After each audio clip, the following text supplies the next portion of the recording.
te veo pasar, en la casa me siento un extraño.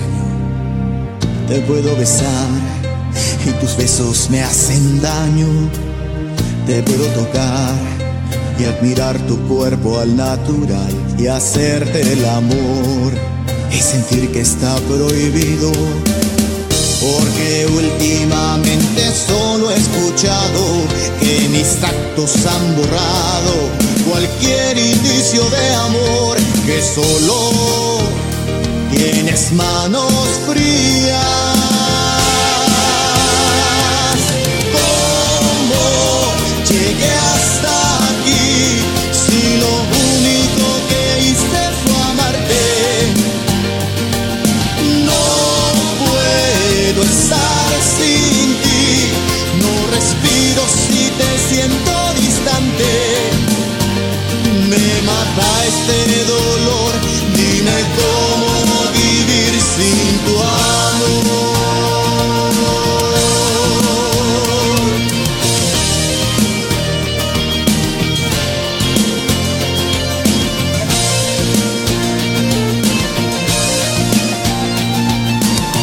Y te veo pasar, en la casa me siento un extraño. Te puedo besar y tus besos me hacen daño. Porque últimamente solo he escuchado que mis actos han borrado cualquier indicio de amor, que solo tienes manos frías.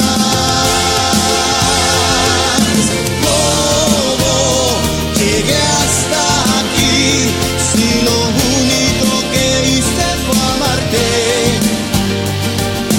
No puedo estar sin ti, no respiro si te siento distante. Me mata este dolor, dime cómo vivir sin tu amor. ¿Cómo llegué hasta aquí si lo único que hice fue amarte? No puedo estar sin ti, no respiro si te siento distante. Me mata este dolor, dime cómo vivir sin tu amor.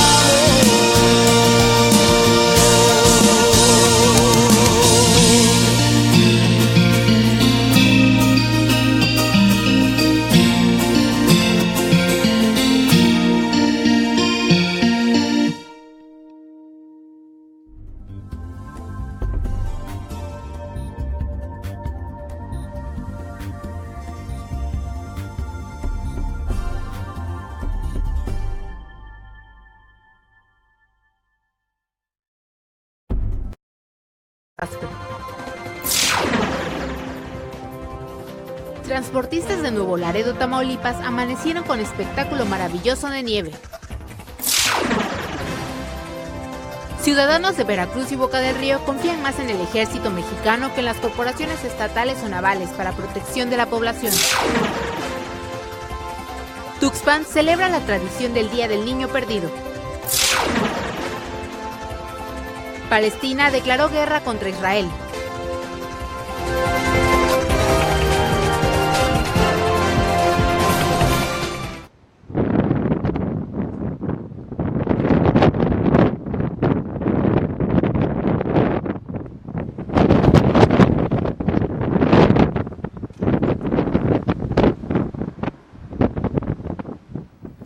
¿Qué tal? Muy buenas tardes, les saluda Rogerio Pano. En esta tarde fría, en esta tarde con mucho viento, veíamos las imágenes en el Boulevard Costero de la ciudad de Veracruz. Quédese con nosotros, una hora de noticias locales, nacionales e internacionales, y también tendremos nuestra mesa de debate, el debate de todos los viernes. Comenzamos en Tabasco, una tragedia provocada por el huachicol. Una familia murió calcinada al estallar una bodega clandestina de venta de gasolina. La tragedia fue en Cárdenas, Tabasco, en un poblado que se llama C28.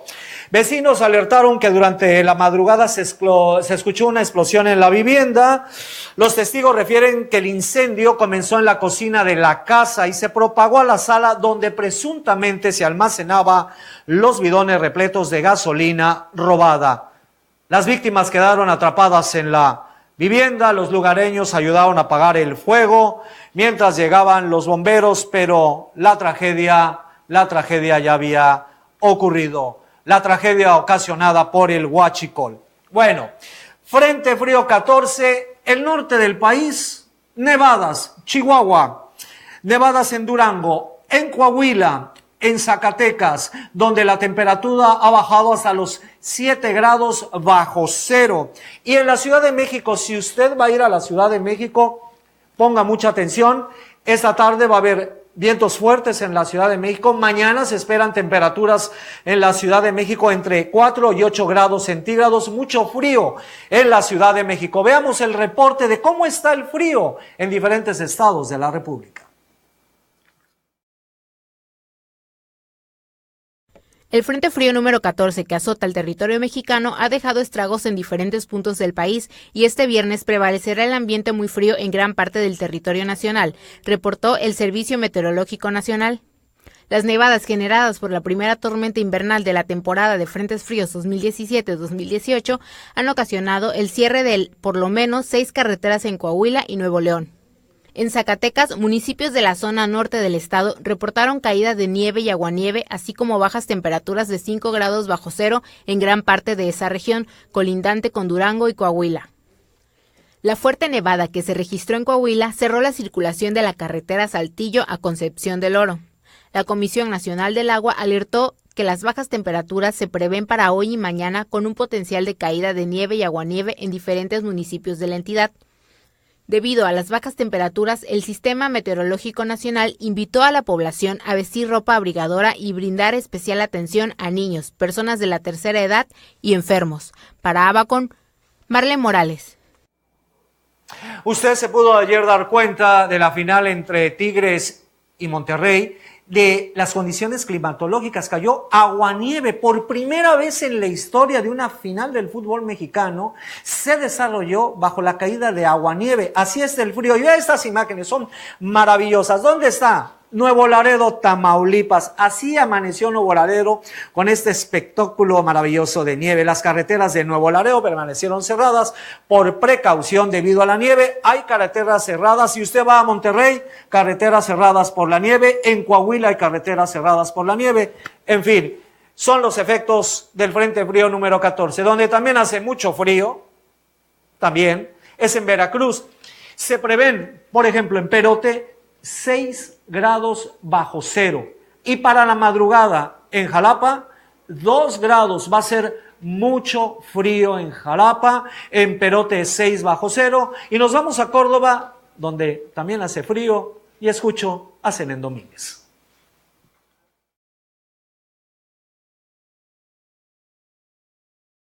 ¿Qué tal? Nos saludamos desde la zona centro del estado de Veracruz y bueno, vamos a conocer que tenemos precauciones en las carreteras y autopistas que pasan la zona centro del estado. Y es que hay mucha neblina, está lloviendo, hace mucho frío. Si viene usted de Córdoba hacia Orizaba, Puebla, tome precaución, lo que es pasando Córdoba, Fortín, Orizaba, hay mucha neblina y llueve. Hay largas filas en la caseta de peaje de Fortín. Ya subiendo hacia las cumbres, en los puentes, está despejado, no hay neblina, está bien el camino.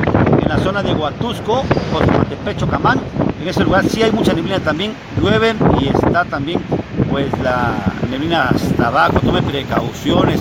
En la zona de Acolcingo por la carretera vieja, igualmente hay neblina y está lloviendo, hace mucho frío. También recuerde que hay muchos peregrinos en este momento por las carreteras y autopistas.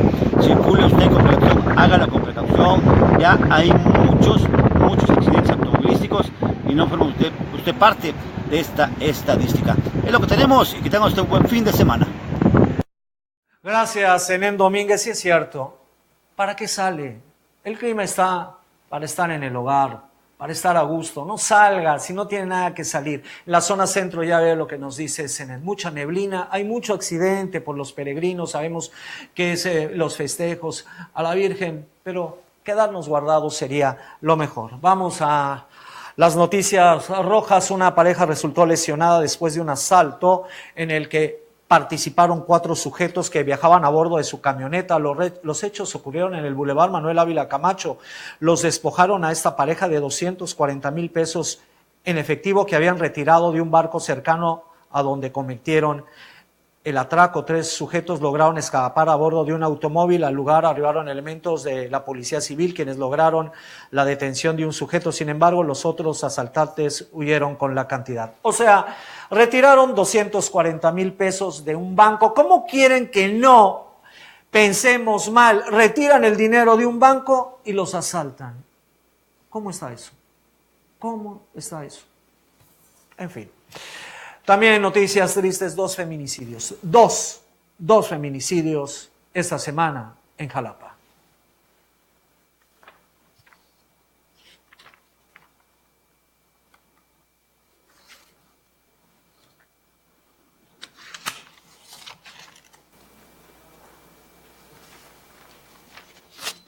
Así es, fueron 2 hechos, unos en el Santuario de las Garzas, que ya se anunció, por cierto, que se van a intensificar las medidas de seguridad en el Santuario de las Garzas. Ya había seguridad, pero, como siempre, ocurrió un hecho, se hace todo un anuncio de que se va a reforzar la seguridad, de que van a funcionar las casetas. Al final se da por un tiempo, después se abandona. Y bueno, ocurrió estos 2 asesinatos de 2 mujeres y uno se pregunta, ¿y la alerta de género?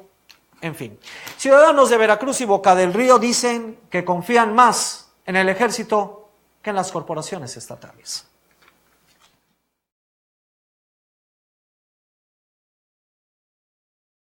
Los ciudadanos de Veracruz y Boca del Río confían más en el ejército mexicano que en las corporaciones estatales o navales para protección de la población.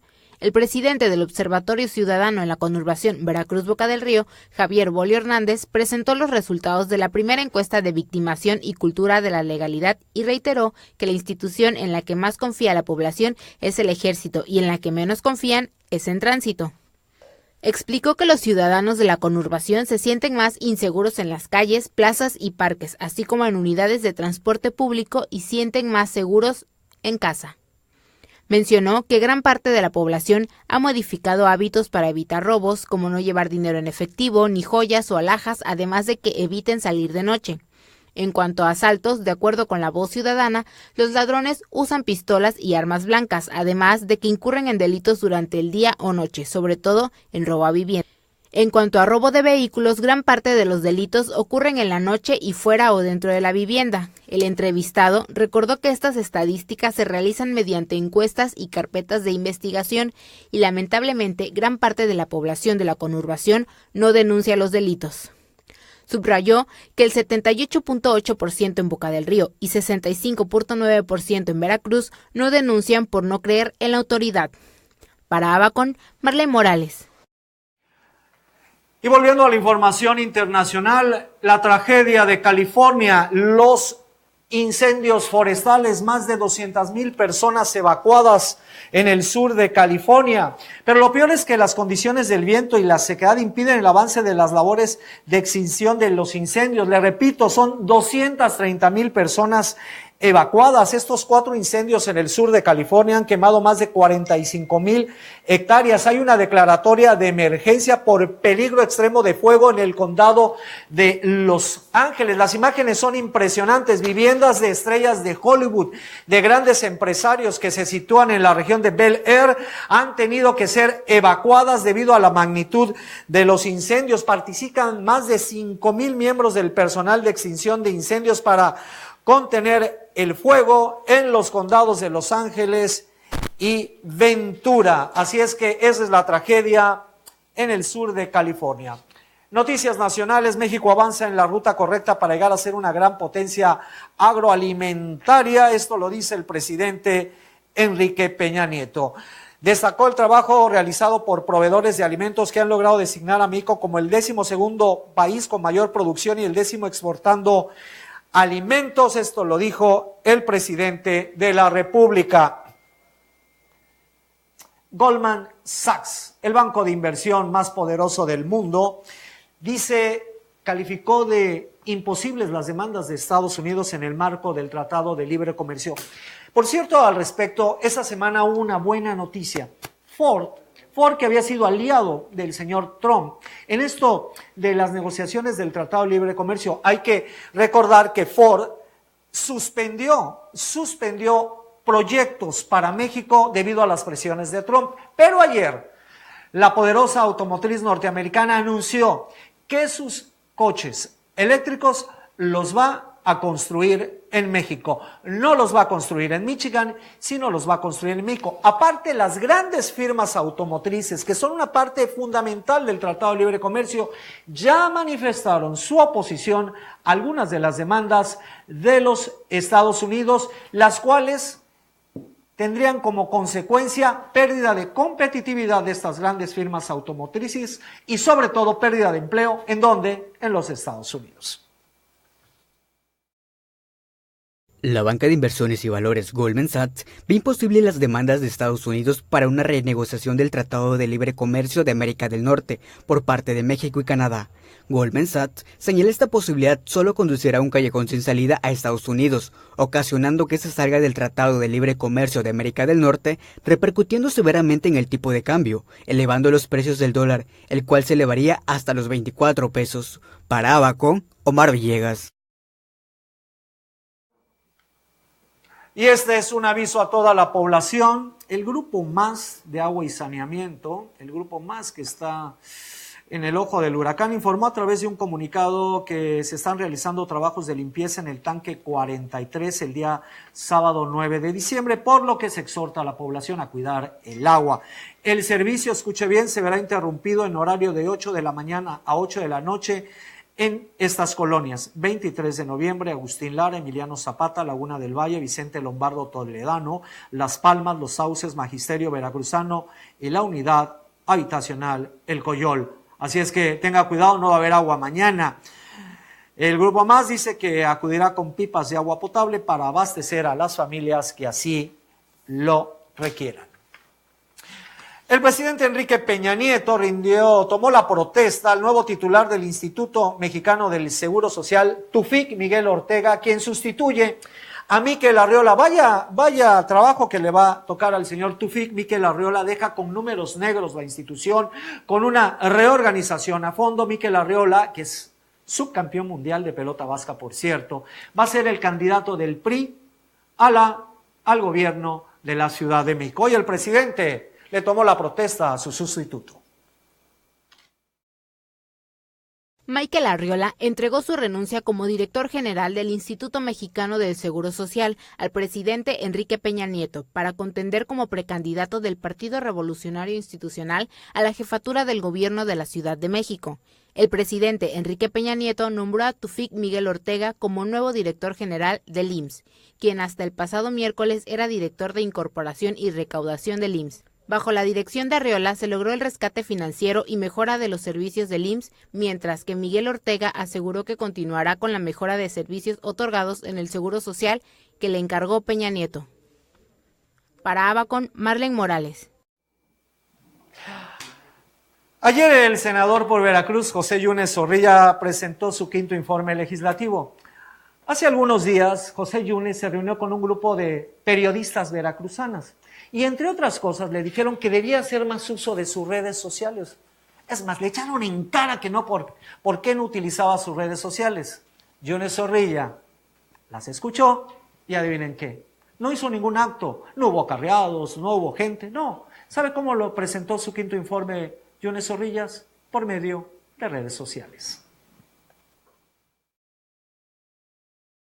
Fue presentado a través de redes sociales el quinto informe de trabajo legislativo del 2017 del senador por Veracruz, José Francisco Yunes Zorrilla. Señaló, debe existir un cambio en la forma de hacer política y comunicar, y de esta manera tener un acercamiento con la sociedad.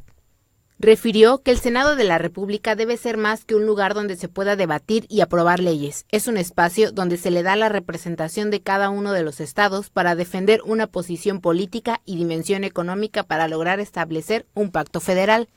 Añadió que desde el Senado de la República seguirá defendiendo el interés de la agroindustria azucarera y del sector primario nacional y estatal en el marco de la eventual ratificación del Tratado de Libre Comercio de América del Norte. Para Abacon, Marlene Morales. Recuerde, es viernes de debate. Nuestra mesa de debate estará con nosotros los periodistas Rodolfo Herrera y Manolo Victorio. Es una bella tradición del norte de Veracruz.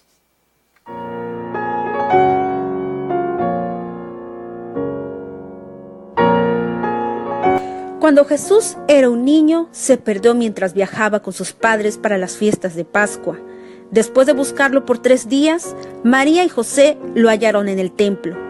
Este es un pasaje del Evangelio de Lucas que da origen a una de las tradiciones más emotivas del estado de Veracruz, que es el Día del Niño Perdido, celebración que inició en el municipio de Tuxpan en el siglo XVIII. Año con año, el 7 de diciembre, los tuxpeños celebran esta tradición. En punto de las 7 de la noche, las familias apagan las luces de su casa y prenden velitas en las banquetas con el fin de guiar el camino a Jesús. Los niños salen de sus casas con carritos hechos de cartón y madera, con una velita encendida, y recorren las calles de sus colonias o bien acuden al centro de la ciudad para caminar por la avenida principal y así ayudar al niño Jesús a encontrar a sus padres. El encendido de velas comienza en el callejón del Niño Perdido, donde se encuentra una escultura dedicada a esta festividad. Esta tradición se ha expandido en los municipios del norte del estado de Veracruz. Lo han adoptado incluso en la ciudad de Jalapa.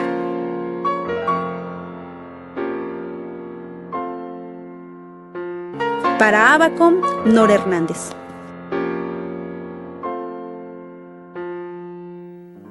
Algo bonito es la hora de la comida. Es un video que se convirtió en viral. Es un soldado que tuvo un gran detalle. Compró un juguete y se lo regaló un niño de la calle.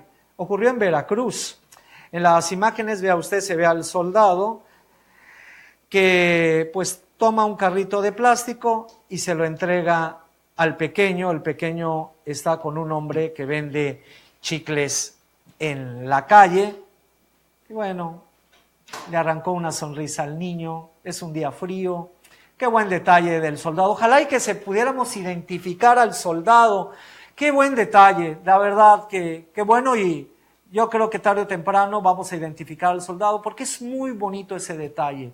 Ese detalle del soldado que le da el juguete al niño. Bueno, muchas gracias a Rosy Martínez, Yogis Varillas, a Nadelia, a José González, Reina Cruz, a Lucel Dilú, a Magali López Martínez, Margarita Uscanga, a Marfiuba, a todos ellos, muchas gracias por sus saludos. Y vamos de este hermoso detalle de este soldado a una cifra de la vergüenza. Los mexicanos desperdiciamos el 34% de la producción de alimentos en el país. Desperdicia México el 34% de su producción alimentaria.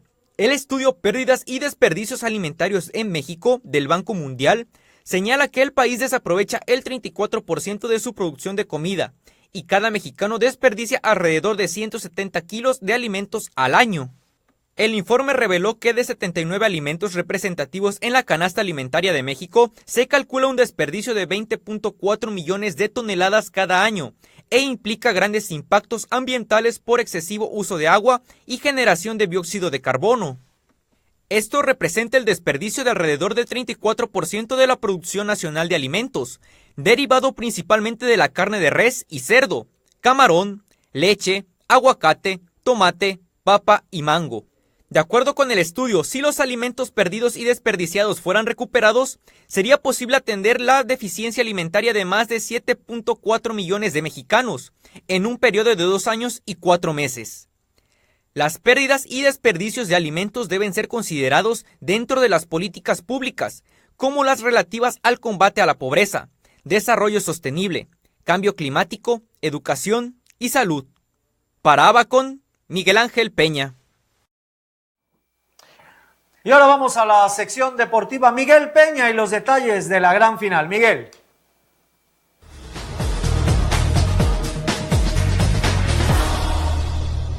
Buenas tardes, Rogelio, amigos de Abaco Noticias. Hoy, en lo mejor de los deportes, Paolo Guerrero, el goleador de Perú, fue sancionado por la FIFA 1 año y se perderá el Mundial. Además, se celebró el primer capítulo de la final regiomontana, donde Tigres y Rayados empataron a 1. Vayamos con lo mejor de la información deportiva. En lo mejor de los deportes, se llevó a cabo el primer capítulo de la final soñada en la Liga MX, donde los Tigres de la UANL y los Rayados de Monterrey empataron 1-1 durante los primeros 90 minutos celebrados en el Estadio del Volcán. Los visitantes se colocaron arriba en el marcador por medio de Nicolás Sánchez, aunado a la complicidad del portero argentino Nahuel Guzmán, quien terminó cooperando con el gol. Sin embargo, los locales igualaron el marcador a los 25 minutos por medio del ecuatoriano Ener Valencia, al cobrar una pena máxima al estilo Panenka y vencer al portero Hugo González. Posteriormente, los locales tuvieron las oportunidades más claras, pero no lograron concretar, dejando todo abierto para el partido de vuelta, que se disputará en el estadio BBVA el próximo domingo. En otro tema, la Comisión Disciplinaria de la FIFA ordenó la suspensión de 1 año al capitán peruano Paolo Guerrero, después de que el jugador diera positivo por cocaína en un control de dopaje el pasado mes de octubre, previo a los Juegos de Eliminatoria Mundialista disputados contra Argentina y Colombia. La FIFA confirmó el día de hoy la decisión de su comisión disciplinaria y notificó que el periodo de suspensión empieza a contar desde el 3 de noviembre, con lo cual el goleador se perderá la justa mundialista de no revertir esta decisión en una apelación que llegará los próximos días. Además, 9 años después de levantar 136 kilogramos y mejorar su marca personal al quedar sexto lugar en la categoría de 75 kilos, Damaris Aguirre recibió la medalla de bronce que le correspondía en Beijing 2008 en levantamiento de pesas, luego de que dieron positivo por doping 3 rivales que le antecedían en las posiciones. Aguirre se convirtió en la cuarta medallista en Beijing 2008, tras los logros de María del Rosario Espinosa, Guillermo Pérez y la dupla formada por Paola Espinosa y Tatiana Ortiz. Para Abacón, Miguel Ángel Peña. Y así es como usted está informado en lo mejor que aconteció en el deporte. No se despegue, regresamos contigo al estudio. Muy buena tarde.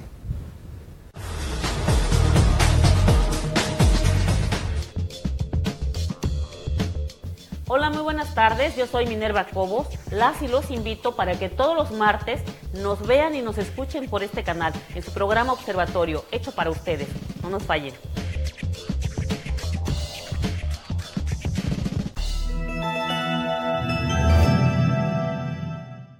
Hola, ¿qué tal? Soy Araceli Baizabal y me da muchísimo gusto saludarles el día de hoy. Les recuerdo que nos vamos a estar viendo de lunes a viernes, de 2 a 3 de la tarde. Le tendremos información local, nacional e internacional. Lo más importante para que esté usted muy bien informado. De 2 a 3 de la tarde por abacon.tv y aracelibaizabal.tv. Los espero. No me falle.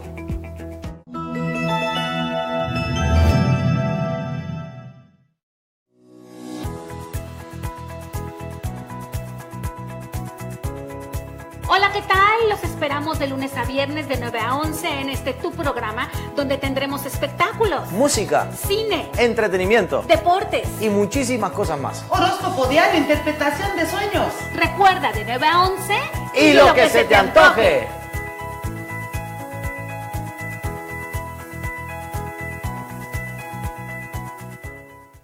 Pues muy acorde con el clima londinense que tenemos aquí en Veracruz. Me da mucho gusto saludar a mi amigo, el señor Ramiro Gómez Erazo, que viene con un look muy inglés. Me dice que su corbata, que es igualita a la de Maradona que exhibió en el sorteo del Mundial de Fútbol, es la misma, ¿verdad? Efectivamente. Pues sí, porque Maradona la compró en Nueva York y el señor Ramiro Gómez, que siempre se queja de dinero, también la compró en Nueva York. Pero bueno, ¿cómo va a estar el clima, Ramiro?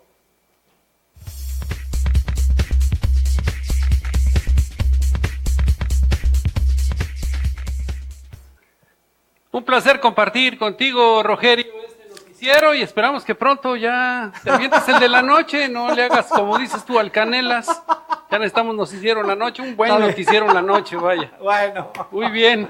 Bueno, pues las condiciones meteorológicas cambiaron pues radicalmente en todo el estado de Veracruz. El descenso de la temperatura ha sido notable. Aquí en el puerto de Veracruz amanecimos con 18.8 grados Celsius. En este momento tenemos 18.6. Ha descendido la temperatura. Así se va a mantener en las próximas horas y va a ir descendiendo gradualmente. Probablemente mañana amanezcamos con 16 grados Celsius y quizás para el próximo domingo 14 grados. Váyase preparando, doñita.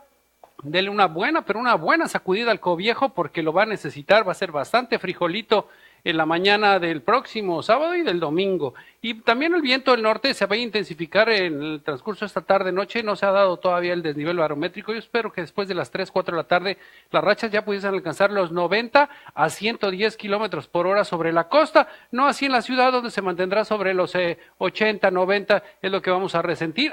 Pues ha habido algunas afectaciones por este intenso viento del norte y aún va a ser más intenso en el transcurso de esta noche, quizás hasta las primeras horas del día de mañana. También hay probabilidad de que en las partes más elevadas del estado de Veracruz se presente la caída de agua-nieve, como sucedió ayer en Monterrey. No era nieve, era agua-nieve lo que cayó en el partido cuando estaba disputando allá en Monterrey. Y las condiciones meteorológicas se prestan para que esto pueda suceder aquí en el estado de Veracruz, sobre todo en las faldas del Pico Orizaba, en el Cofre Perote. Lo que sí es muy probable que suceda, que si no cae agua-nieve, puede presentarse el fenómeno de cencellada. Esto es el congelamiento de la niebla a niveles altos de la atmósfera. Pues hay bastante frío, empieza a ascender la humedad transportada por la niebla y se presenta este fenómeno. Prácticamente cubre de blanco los árboles, las piedras. Allá en la zona serrana puede presentarse en el Valle del Cofre Perote y las faldas del Pico Orizaba. Y en la costa, bueno, pues este viento del norte, el descenso de la temperatura, y probablemente en la montaña mañana amanezcan sobre los 8 grados en la zona de Jalapa, de Orizaba y Córdoba, y probablemente para este domingo prepárense porque pueden andar sobre los 2 a 5 grados Celsius en Jalapa, en Orizaba, en Córdoba va a ser mucho frío, y aquí en la costa se va a sentir bastante frío. En la parte norte del estado ya se siente frío. También esperamos un solo dígito para mañana, por ahí de 9 grados en la zona de Tuxpan, de Poza Rica. Hoy en este momento tienen 12 grados, está haciendo frío. Y hacia el sur del estado, gradualmente este sistema de alta presión, esta masa de aire ártico que viene provocando muy bajas temperaturas y heladas y nevadas en el noroeste y en el norte del país, bueno, se va a trasladar al sur del estado generando algo de lluvia y el descenso de la temperatura que se va a generalizar para este domingo en todo el estado de Veracruz. Va a ser frijolito, Rogelio, ¿cómo ves? No, pues sí, y a todas las personas, sobre todo a las personas de la tercera edad, que tomen sus precauciones. Eso de las temperaturas en Perote, que vienen bajo cero, Jalapa, 2 grados podía bajar la temperatura en Jalapa. Entre 2 y 5 grados para este domingo. O sea que va a ser mucho frío. Muchísimo frío sí, este fin de semana. Sí, pues ya viste lo que está sucediendo en el norte del país, prácticamente cubierto nevadas. Nevadas importantes. Yo comentaba antes de entrar al aire, ¿es normal nevadas a principios de diciembre? Sí, sí es normal, sobre todo cuando viene una masa de aire ártico. Este aire viene muy frío. Lo que sí va a ser uno de los peores inviernos, me imagino, va a estar dentro de la media. Dentro de los parámetros. Dentro de los parámetros, sí, porque hay fenómeno de la Niña. Y al haber fenómeno de la Niña, los inviernos no son tan fríos ni hay tantos eventos de norte. Entonces, hay algunos extremos como este. Como este, que es un extremo, vamos, de lo que se está presentando. No es inusual, pero bueno, no es atípico, es inusual, pero no es atípico. Ah, perfecto. Gracias, Ramiro. No, ¿de qué? Buenas tardes, buen provecho. Doñita, saque el cobiejo, va a ser mucho frijolito el fin de semana. Mucho frijol. Bueno, para los que se preguntan si va a haber concierto mañana de Maluma, sí, pese a las condiciones del clima, seguirá como está previsto. Esas son las imágenes del Estadio Luis Pirata de la Fuente, donde se va a celebrar el concierto de Maluma. Va a haber un escenario de 18 metros de altura, vea usted, ese va a ser el escenario para el concierto de Maluma, que de acuerdo con los organizadores no se va a suspender, todo va conforme a lo planeado, el concierto de Maluma. Noticias internacionales, el movimiento palestino Hamas ha llamado a la rebelión contra Israel después de la decisión de Estados Unidos de trasladar a Jerusalén la embajada de Estados Unidos y reconocer a Jerusalén como la capital de Israel. Los palestinos, sus demandas han sido que Jerusalén sea la capital de un nuevo Estado palestino. La declaratoria de Donald Trump, dice Hamas, es un llamado a la guerra. Bueno, y pese a la detención de Joaquín El Chapo Guzmán, no se ha reducido el consumo de drogas en Estados Unidos. Esto lo dijo el subsecretario de Estado interino contra el narcotráfico internacional, James Walsh.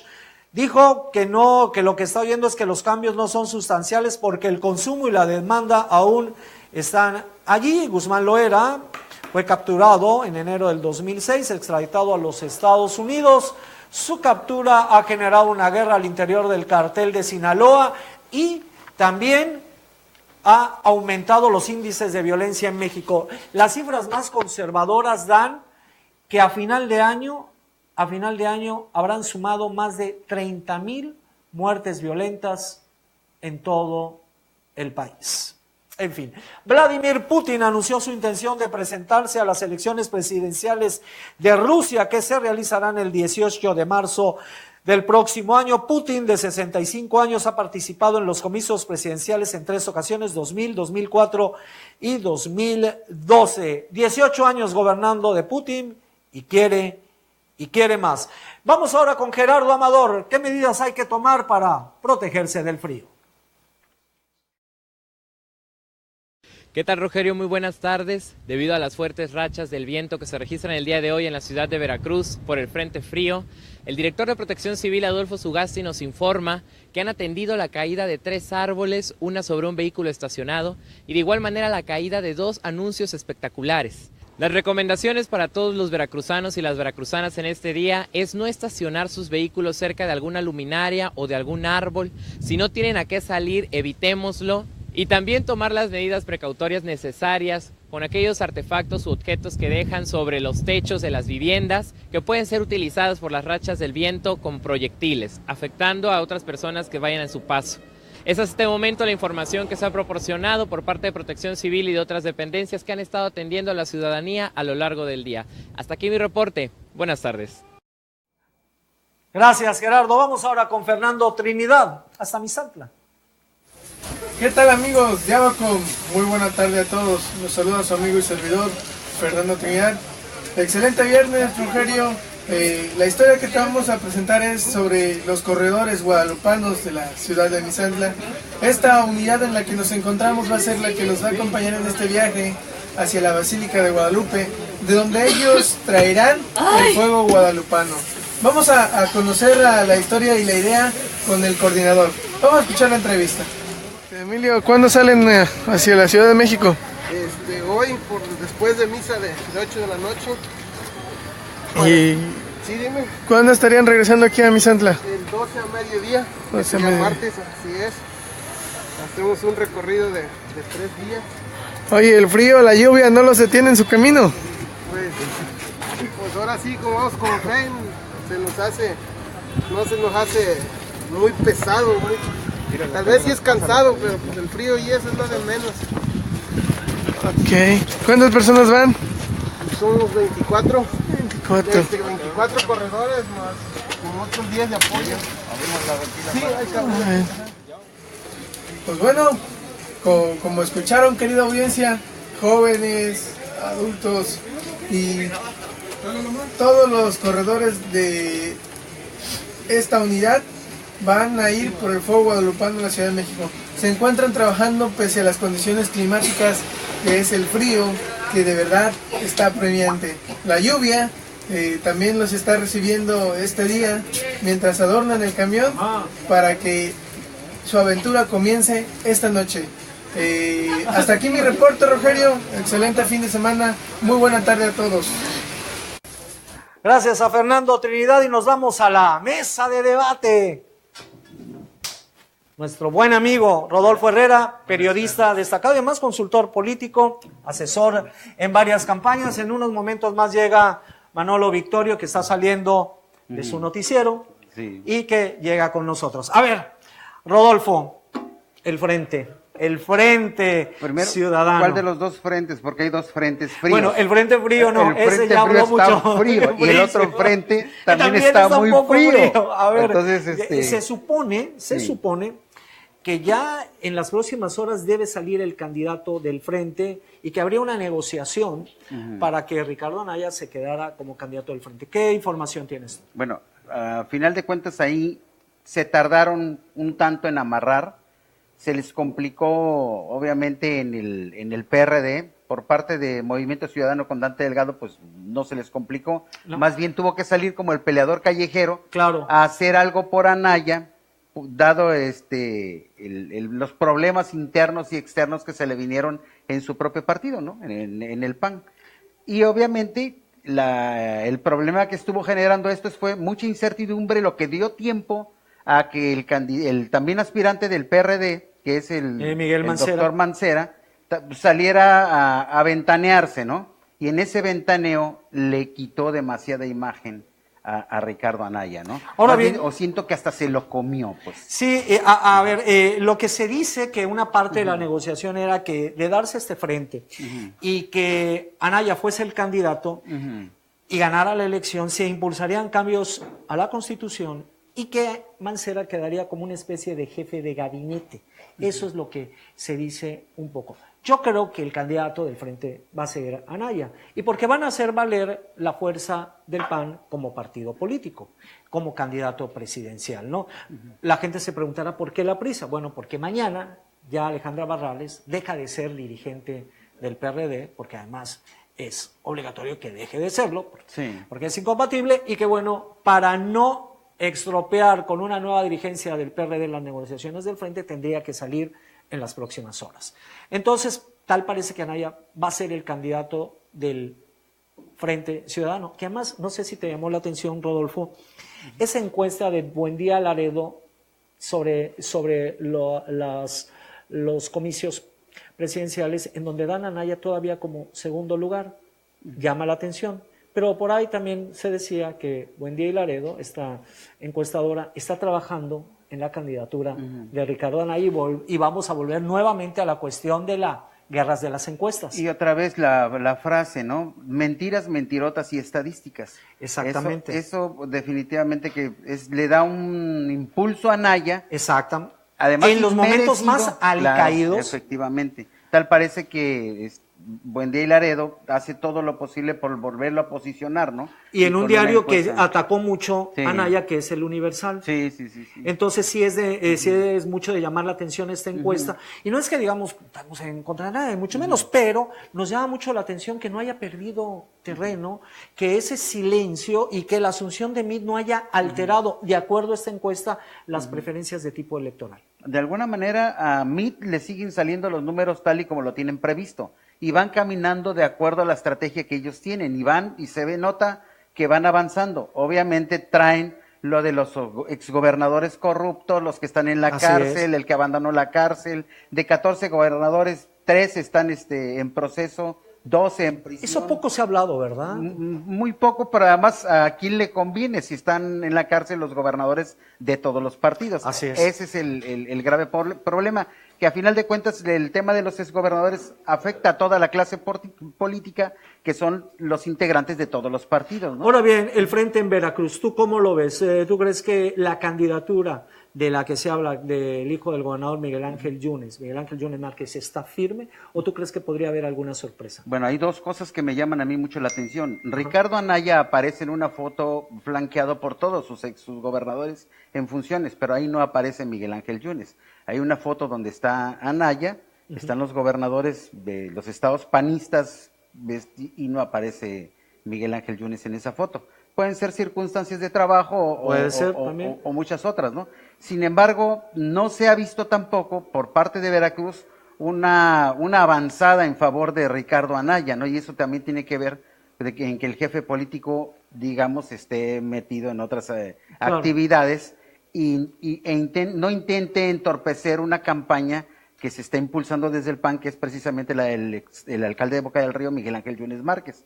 Pero llama la atención de todos modos, que Anaya de repente se queda solo, no hay quien levante la voz, y Dante Delgado levanta la mano como el peleador callejero y sale a enfrentarse. ¿Qué fue lo que llamó la atención? Llamó la atención, claro. Pero no tuvo mucho éxito, vino el efecto de rebote, ¿no? El efecto de Mancera, que dice, a ver. Que vino a complicar un poco la negociación y el PRD, porque además hay una realidad. El PRD no tiene, yo creo que el partido más competitivo para la elección presidencial tendría que ser el PAN, y para la Ciudad de México tendría que ser el PRD. Que me llama mucho la atención. ¿Cómo ves la candidatura de Miquel Arriola del PRI por la jefatura de gobierno de la Ciudad de México? ¿Cómo la ves? Se va configurando que todos los del gabinete están brincando a las candidaturas para estar en el próximo gabinete. O más bien, muchos tienen presencia en algunos sectores, como por ejemplo el del coordinador de la campaña de MIT, que es Nuño, y tiene una fuerte presencia en el sector educativo, y de ahí brinca la coordinación de la campaña, donde, bueno, tienen, con todo el efecto que tuvieron en el gobierno, posibilidades de ayudar, ¿me explico? Y Eso el nombramiento de Vanessa Rubio con como próxima titular de Sede Sol, Así que es. es una secretaría clave. Pero lo que me llama la atención de Mikel Arriola, que lo decía hace unos minutos, que además es un pelotari, es campeón mundial es subcampeón mundial de pelota vasca, es que es el mismo tipo de perfil de mí, no es del PRI.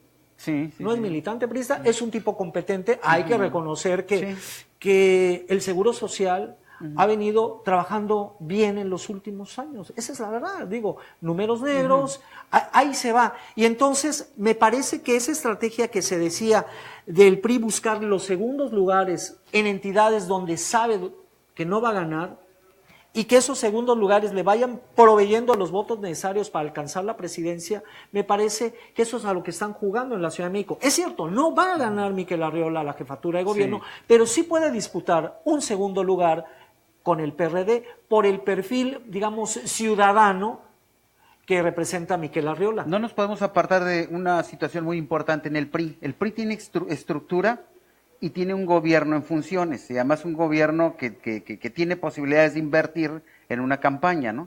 Entonces, tienen la posibilidad de mantener ese voto duro, que esa es la urgencia, y tratar de aspirar a rascarle a algunos extras. Al voto ciudadano. Con lo cual, si en el frente termina por desangelarse la situación y el estado del tiempo, la frialdad le sigue llegando a Anaya, entonces es muy probable que no tenga capacidad de competir y obviamente le ponga al PRI las posibilidades de estar manteniéndose en la presidencia. Pero además que me dices de lo del Bronco, que el Bronco ya va en vías de lograr las firmas necesarias para la candidatura independiente, pero hay un dato que me llama mucho la atención, el número de firmas que tiene el Bronco en el Estado de México.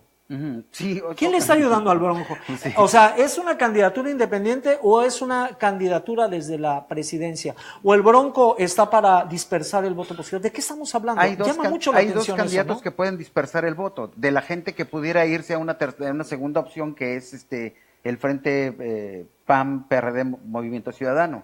Y ese puede ser el Bronco. Y muchos preguntan, bueno, ¿por qué Margarita se rezagó un poco? Eso no importa. A final de cuentas, ellos tienen la posibilidad de conseguir los votos, las firmas, y el tardarse no les quita que vayan a estar en la contienda, porque son necesarios para el sistema y para enfrentar a dos personajes, a López Obrador y al candidato que resulte, que es Anaya, de ese Frente PAN-PRD. Que además López Obrador une tanto a Felipe Calderón como a Enrique Peña Nieto, ¿no? Sí, Y claro. en un momento dado, los votos de Margarita, que sabe que no va a ganar, Claro. pues se pueden ir. Sería como la venganza política, ¿no? A final de cuentas, que es algo que pudiera también ocurrir en Veracruz. Hay que recordar que en Veracruz Dante dijo, bueno, repartió, ¿no? El PAN con la presidencia, el PRD podría quedarse con la jefatura de gobierno del Distrito Federal, pero no dijo Movimiento Ciudadano con qué le gustaría quedarse. No, Dante está jugando también a la supervivencia. Hay que recordar que Movimiento Ciudadano estuvo a punto de perder el registro. Si no es por Jalisco, pierde el registro Movimiento Ciudadano. ¿O tú crees que haya alguna jugada de Movimiento Ciudadano para Veracruz? La puede haber, porque... ¿Tú crees que Dante podría en un momento dado los políticos... levantar la mano para aspirar a la gubernatura de Veracruz nuevamente? Los políticos nunca dejan de ser políticos y siempre piensan en la posibilidad de seguir avanzando y siempre piensan en la posibilidad de frenar a sus opositores y a las historias que les han ido afectando. El hecho de que no se integre el candidato a gobernador de Jalisco, que es de Movimiento Ciudadano, que no se integre a ese frente, no es tampoco tan fácil por la decisión del propio candidato a gobernador, porque es obvio que el jefe de ese partido es Dante Delgado. Y Dante Delgado debió haber dado el visto bueno para que ese candidato de Jalisco desangelara a Anaya y su frente. Y Entonces, ¿tú crees que eso podría replicar a Veracruz? Pero podría ser un mensaje también de decirle a Anaya, a ver, espérame, tenemos un tema pendiente, yo ya repartí la candidatura presidencial para ti por el PAN, repartí la candidatura a la jefatura de gobierno por el PRD, pero falto yo y el tema de Veracruz, que es donde de donde yo soy, que es el caso de Dante Delgado, ¿no? O sea, ¿tú sí verías posible Yo que sí en un vería momento posible dado que él... Dante Delgado levante la mano? Sí, porque además Anaya se entrampó solo, hizo Sí. el frente muy... No Para tiene él. votos el PRD, no Claro. tiene votos Movimiento Ciudadano, pero si cualquiera de los dos abandona ese frente, lo dejan en calidad de un frente de dos nada más, y lo dejan totalmente ya Y además como desarticulado. que perdió el impulso que muchos personajes de la sociedad le habían dado este frente ciudadano. Ujú, Hay que recordar que, porque nunca se habló, en un frente ciudadano, pues se hablaba de la candidatura de Anaya, de Mancera. Mancera podrá decir que él no milita en el PRD, él no tiene partido, pero ¿dónde están ciudadanos sin actividad partidista? Porque también eso del ciudadano, Sí. el político también no deja de ser ciudadano. Claro. Digamos, de los que no tienen afiliaciones políticas o trabajo político. ¿Dónde están? O como dijo Salinas, la definición de Aristóteles, ¿no? O sea, todos los ciudadanos son políticos. Pues yo creo El que ser todos humano es un hacemos ser política, efectivamente, ¿no? de una u otra forma. Así El que es. no la hace política, Claro, y el que la hace... y eso nos deja claro que el frente termina por robarse el nombre, Claro. porque los ciudadanos pensaron en algún momento estar integrados en algún auténtico frente, y este no es ni frente, porque es nada más de tres, no es ni ciudadano, porque son de partidos, y tampoco es por México, es por esos grupos Pues políticos. por una lucha del poder que así hay que Efectivamente, asumirla, y la ¿no? pregunta es, porque efectivamente le tocan, Dante pudiera tener razón, en que le toque al PAN la candidatura presidencial por el número de votos y el tamaño Por del la partido. fuerza del partido, ¿no? Sí, pero por la calidad de las personas que puedan encabezar una presidencia, yo creo que hay muchos ciudadanos que se quedaron fuera. Bueno, Y se están alguna vez quedando se fuera. habló de incluso Juan Ramón de la Fuente, el rector de la UNAM, exsecretario de Salud. Un Sí. hombre preparado, un hombre con una imagen pública intachable, además que conecta muy bien con la gente, ¿no? Y pues simple y sencillamente... No, el Frente no le apostó a eso, le apostó a ellos ganar un espacio, es decir, quítate tú para ponerme yo, ¿no? Oye, y de Veracruz, ¿cómo viste esa nueva modalidad del informe del senador José Yunes Zorrilla? ¿Cómo lo viste? Bueno, pues es más bien su destape, su permanencia en el ambiente político y sus ganas de estar metido en la campaña de MEADE, pues ya quedamos de acuerdo en que en Veracruz el PRI no tiene ni una sola posibilidad. Puede trabajar con su voto duro, le va a ir rascando un poco, va a perder unos cuantos, pero la consigna es no perder espacios ahí. Y definitivamente Pepe tiene 12 años metido en la política y manejando nombre. Es muy probable que no gane, muy probable, pero sí que permanezca en ese ambiente que favorece a MIT para amarrar una Secretaría de Estado que puede ser la de Economía, ¿no? ¿Te O gustó la Hacienda. cuestión del Internet? Dejar a un lado el evento público para darlo por Internet. ¿Cómo ves? Yo creo que también se pierde un poco la cuestión del contacto, ¿no? Yo creo que es como buscar un equilibrio, Lo ¿no? que pasa Porque es que- además digo, no nada más es salir por redes sociales, también Sí. las redes sociales implican un lenguaje, Sí, implican un lenguaje corporal, un lenguaje hablado, y siento que el senador no lo vi tan cómodo en ese espacio, o ¿cómo lo sentiste? Yo sentí que no estaba muy cómodo ahí, pero o sea, también sentí que ese tipo de eventos, ese tipo de informes, a él le dan la posibilidad de ponerle la cancha a otros que están buscando las candidaturas a la Senado. Ya vimos en los últimos eventos, de lo que más habló fue de la candidatura de las tres mujeres, las chicas superpoderosas, ¿no? Que Ajá. es Carolina, Anilú Ingram, Elizabeth. y Elizabeth Morales, ¿no? Y que ya quedamos en que ellas están en quedar en la fórmula para poder aspirar a quedar en la segunda posición que las impulsa Que además es a una una candidatura. de las estrategias Sí. de la presidencia.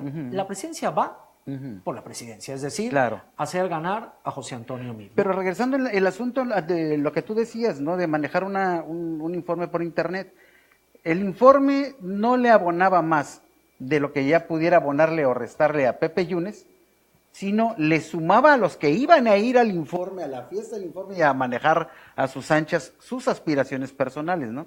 No siento que a la ciudadanía le pudiera afectar o no, es una nueva forma de hacer las cosas. En inaugurarse él un poco en las redes sociales donde él Sí. nunca había estado No. muy involucrado, ¿no? Que es, Sí. es como la presentación en redes sociales del senador, ¿no? Efectivamente, y da una idea de que, bueno, cambia la ¿Tú ya forma de darías hacer como hecho que política. el senador José Yunes sería el candidato del PRI?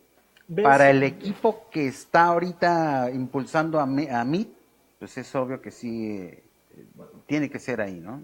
El hombre que además ya se está anunciando en los espectaculares en carretera y dice Pepe, porque además van a ser los Pepes, ¿no? Los Pepes, ¿no? Sí. Aunque sea un verdadero Pepe estar en esas candidaturas, pero bueno, así es como lo está marcando el diseño de las campañas, ¿no? Ahora bien, Rodolfo, el tema de la violencia, el sur del estado es verdaderamente ya un foco rojo. El asesinato ayer de 6 taxistas, otra vez el tema de los feminicidios en Jalapa, y esta propuesta, ¿cómo la viste? Esto que ha ocasionado una gran discusión de Andrés Manuel López Obrador, de analizar una posible amnistía en caso de que ya sea la presidencia a los jefes del narcotráfico. Se ha hablado mucho y sobre todo tratando de denostar lo que dijo López Obrador. Yo siento que ese paso que dio López Obrador no lo dio por una ocurrencia, ¿no? ¿Tú crees que fue parte de una estrategia bien pensada? Es parte de una estrategia y de un análisis bien pensado para poder reintegrarse nuevamente a la campaña, porque López Obrador lo tienen como una imagen. Fue como una estrategia para que la gente volviera a hablar de él, como que su imagen se había visto opacada por toda la liturgia priista del destape de José Antonio Meade. Entonces tú piensas que no es una estrategia arriesgada, porque algunos dicen que podía ser el cállate chachalacas. Efectivamente, o sea, hay algunos que dicen que con esa estrategia se dio por perdido ya, ¿no? Pero de cualquier forma debió haberlo pensado, tiene equipo de asesores, y yo siento que detrás de eso nos está debiendo la explicación completa de qué es lo que está proponiendo. Porque además el escenario fue en Chutenango, Guerrero, que es la zona quizá más violenta de uno de los estados más violentos del país, en Guerrero, donde está hay una lucha a muerte entre la banda de los Ardillos y los Rojos, más de 250 muertes. Desmembrados, calcinados. Dicen por ahí que fue un guiño a los jefes del narco para que dejaran en paz a sus candidatos de Morena en un estado que es bastión de López Obrador. Hay que recordar que Guerrero es uno de los bastiones de López Obrador. Por cierto, su delegado es Félix Salgado, Dios mío. El señor alcalde de la historia de Acapulco. Y además con acusaciones de que el narco financió, bandas del narco financiaron su campaña para la alcaldía de Acapulco. Entonces, lo dice ahí. ¿Por qué lo dice? Es un tema arriesgado. Claro, yo veo algo, Rodolfo, que me parece importante. Pone nuevamente el tema bajo la mesa. Es un tema que no le quieren entrar los candidatos. La estrategia contra la violencia. ¿Qué se va a hacer? Y amerita un debate nacional. Sí, efectivamente, pero no le quieren entrar. Y otra, López Obrador, pensando nada más en ese lugar y en sus candidatos, yo siento que arriesgó demasiado. Siento que la estrategia va más allá, ¿no? Por todo lo que implica entrar en un procedimiento jurídico. Claro, porque tendría que haber un cambio a la Constitución. Y además, como que citaban algunos de sus cercanos, de que, bueno, si funcionó en El Salvador, en El Salvador hubo una guerra civil, de una guerrilla que trataba de transformar al país, que no es lo mismo que un delincuente, no es lo mismo, el proceso de Colombia con la guerrilla y con los paramilitares, pero esto es totalmente inédito, aunque claro, hay que decirlo. Se decía, por ejemplo, que en esa estrategia exitosa, digamos, que hubo en Nueva York de Rudolph Giuliani, había un pacto con la mafia. O sea, Giuliani limpió de malandros, de poca monta, de delincuentes de baja estofa, las calles de Nueva York, y con la mafia pactó para que hubiera paz. O sea, los pactos con la delincuencia, además, yo no sé qué piensas tú, Rodolfo. Yo me he preguntado, ¿podría haber alcanzado este nivel de poder y de influencia el crimen organizado si no hubiera un pacto, si no hubiera complicidades con la élite política, social, económica y militar de este país? Yo siento que a nadie, por ejemplo, hay personas que no tienen expectativas de vida. Y encontraron una expectativa de vida en alguna actividad ilícita. Yo siento que a todos les atemoriza y al mismo tiempo les da una oportunidad para la paz, ese pacto que propone López Obrador. Sin embargo, todo esto se origina por hechos de corrupción gubernamental. Exacto. O sea, desde hace muchos años se dan, carecen de facilidad de los jóvenes, carecen de oportunidades de progreso, no hay capacidad de desarrollo, las mejores universidades no le corresponden a los jóvenes de los medios menos favorecidos. Entonces, todo eso fue creando un caldo de cultivo para lo que pudiéramos estar viviendo hoy. Y eso tiene que ver con una mala planeación de gobierno, no de ahorita, sino de muchos años atrás. Entonces, el debate nacional lo que incluiría este debate para encontrar una solución a la violencia tiene que ser un debate integral. Es decir, porque el combate a la violencia se ha dado desde un punto de vista policíaco-militar, pero no hemos logrado saber si el mismo sistema, si la manera en que está conformada con el sistema ha propiciado todo este tipo de cuestiones, que creo que es lo que en muchas cosas ha dicho López Obrador. Tenemos que transformar el sistema ha propiciado que tengamos ya una generación de chicos perdida por la cuestión de la violencia. Obviamente él lo vende en una campaña electoral. Tuvo tiempo de encabezar un movimiento social si de eso se tratara. Pero él además está muy vendiendo curioso, un proceso porque electoral, eso ¿no? le dice, pero ayer ante los empresarios les dice, la macroeconomía va a seguir igual. No, o sea, López Obrador es una persona cuando habla con los pobres y primero los pobres, y es otra persona en los gobiernos. Ayer fue muy claro, autonomía al Banco de México, y no voy a tocar, no va a haber subida de impuestos, O sea, que eso de que va a ser como Venezuela. No, porque además es quizá ese va a ser el temor que se va a vender mucho a la clase media, ¿no? Claro. Y en este aspecto, la Ley de Seguridad Interior, ¿saldrá como salió de la Cámara de Diputados? Adivino que va a haber transformaciones profundas de la ley en el Senado. Las debe haber porque es obvio que no están funcionando y los nuevos sistemas penales están causando más problemas que beneficios sociales.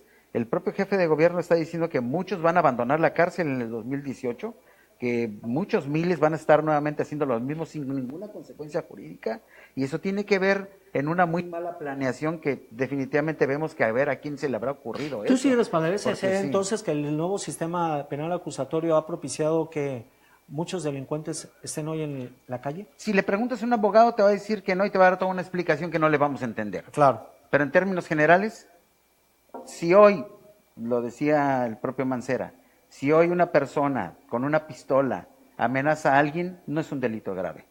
Y yo siento que esa persona que queda libre con la posibilidad de tener otra pistola, lo va a volver a buscar. Entonces, son cosas que el ciudadano común, a los que dicen que somos más, claro, a esos los tienen esos sistemas en plena indefensión. Pues fíjate que es muy interesante esto de la Ley de Seguridad Interior, porque además esto le ha provocado también al presidente una reacción internacional sumamente adversa por parte de organizaciones no gubernamentales, incluso Naciones Unidas. Esta ley debe quedar para la próxima semana en el Senado y creo que el dictamen está sujeto porque además hay una cuestión toral.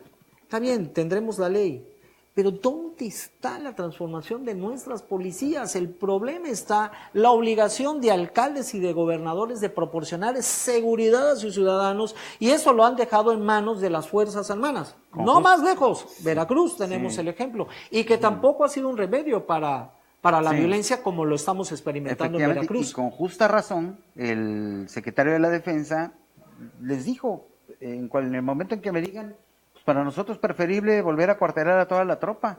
Y el asunto es que lo resuelvan, porque cuando sacaron al ejército a las calles no cumplieron con el segundo objetivo, que era capacitar a policías para enfrentar este tipo de situaciones, ¿no? Yo me pregunto, Rodolfo, todo eso que se ha invertido en pagarle a las Fuerzas Armadas para que se hagan cargo de la seguridad en los estados, ¿no podría haber sido invertido para capacitar a los policías, para tener mejores policías? También cuesta, porque le cuesta a los estados. Sí, yo creo que volvemos otra vez al origen. Tenemos un mal planteamiento político desde nuestros gobernantes, desde los que integran los congresos, y mientras eso se dé y gente con muy poca lucidez política, jurídica y cultural esté en esos cargos, no va a haber mayor oportunidad de desarrollo ahí. ¿Eres poco optimista al respecto? Sí, se me hace que estamos en un problema Oye, el mayor bastante experto grave, de seguridad ¿no? en México, Alejandro Ope, señalaba en su columna del Universal que él prevé un aumento sustantivo de la violencia en México, y las muy malas noticias es que lugares como que ya habían tenido, entre comillas, éxito en la lucha contra la delincuencia, como Ciudad Juárez, vuelve a ser violenta Ciudad Juárez. Tijuana, que estaba considerado como el caso mayor de éxito, hoy Tijuana es un baño de sangre. Entonces llegaremos a 30,000 muertes más o menos en este año, y quizá la tendencia no se revierta el próximo año. Yo creo que eso debería preocuparle a los que están ahorita, que son de una clase sobre política, todo los candidatos, y a los que van a llegar, porque los candidatos van a hablar de todo menos de eso. Sí. Ok, gracias Rodolfo, qué gustazo. Ahí estamos, me dio mucho gusto. Muchas gracias por acompañarnos en esta hora. Se despiden Rodolfo Herrera, Rogelio Pano. Se quedan el próximo lunes a la misma hora, a las 14 horas, con Araceli Baizabal. Buenas tardes.